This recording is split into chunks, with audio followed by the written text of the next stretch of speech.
سورہ لہب، جسے سورہ مسد بھی کہا جاتا ہے، قرآن کریم کی 111ویں صورت ہے۔ یہ صورت کل 5 آیات پر مشتمل ہے۔ یہ صورت مکہ معظمہ میں نازل ہوئی، اسی وجہ سے اسے مکی صورتوں میں شمار کیا جاتا ہے۔ اس صورت میں حضرت محمد صلی اللہ علیہ وسلم کے سگے چچا ابو لہب اور ان کی بیوی ام جمیل کے انجام کا ذکر کیا گیا ہے۔ آئیے اس کی تفسیر کرتے ہیں۔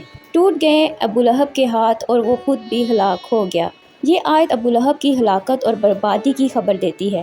ابو لہب، جو نبی کریم صلی اللہ علیہ وسلم کے سگے چچا تھے، اسلام کا سخت مخالف تھا اور ہر موقع پر نبی کریم صلی اللہ علیہ وسلم کو تکلیف پہنچایا کرتا تھا۔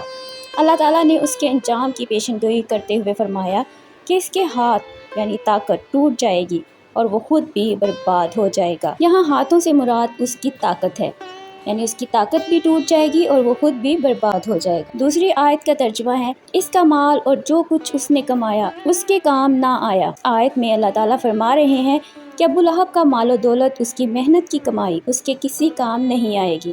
قیامت کے دن اسے اس کی دولت یا دنیاوی کامیابیاں نہیں بچا سکیں گی۔ تیسری آیت کا ترجمہ ہے، عنقریب وہ شعلوں والی آگ میں جھونکا جائے گا۔ یہ آیت بتاتی ہے کہ ابو لہب جہنم کی آگ میں جلایا جائے گا۔ اس کے اعمال کی سزا اسے آخرت میں ملے گی۔ لہب عربی زبان کا لفظ ہے جس کے معنی شعلہ یا آگ کا شعلہ ہے۔ سورہ لہب میں لفظ ابو لہب کے نام کا حصہ ہے۔ ابو لہب کا اصل نام تو عبد الاعلیٰ تھا، لیکن اسے ابو لہب کہا جاتا تھا کیونکہ اس کے چہرے پر ایک خاص قسم کی سرخی اور چمک رہتی تھی جو آگ کے شعلے کی مانند۔ سورہ لہب میں لہب کا استعمال ابو لہب کے نام کے ساتھ اس کی انجام کی مناسبت سے کیا گیا ہے۔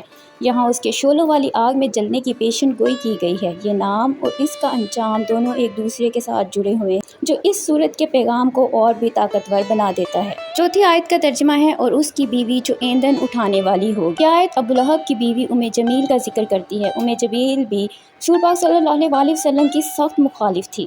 نبی کریم صلی اللہ علیہ وسلم کے راستے میں کانٹے اور لکڑیاں بچھایا کرتی تھی تاکہ انہیں تکلیف پہنچ سکے، اور ان کی چغلی کھا کر ان کی مشکلات میں اضافہ کیا کرتی تھی۔ اسی وجہ سے یہاں اسے لکڑیاں اٹھانے والی کہا گیا ہے، جو اس کے ظالمانہ کردار کی طرف اشارہ کرتا ہے۔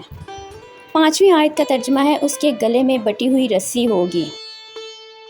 اس آیت میں بتایا گیا ہے کہ ام جمیل کے گلے میں بٹی ہوئی رسی ہوگی۔ اس کا مطلب ہے کہ اسے بھی شدید عذاب کا سامنا کرنا پڑے گا۔ یہ رسی ممکنہ طور پر اس کی دنیاوی زندگی میں کیے گئے ظلم و ستم کا بدلہ ہوگی۔ اسی وجہ سے اس سورت کا دوسرا نام سورہ مسد ہے، کیونکہ مسد کا مطلب ہوتا ہے بل کھاتی ہوئی رسی۔ سورہ لہب ہمیں یہ سبق دیتی ہے کہ جو لوگ حق کی مخالفت کرتے ہیں اور ظلم و ستم کرتے ہیں، ان کا انجام برا ہوتا ہے۔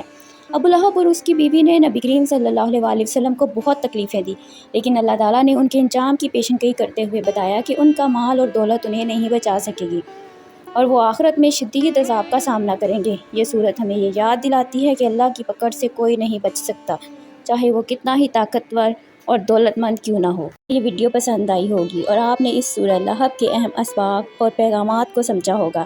اگر آپ کو یہ ویڈیو پسند آئی تو اسے لائک، شیئر اور ہمارے چینل کو سبسکرائب کریں تاکہ آپ کو مزید اسلامی مواد ملتا رہے۔ جزاک اللہ۔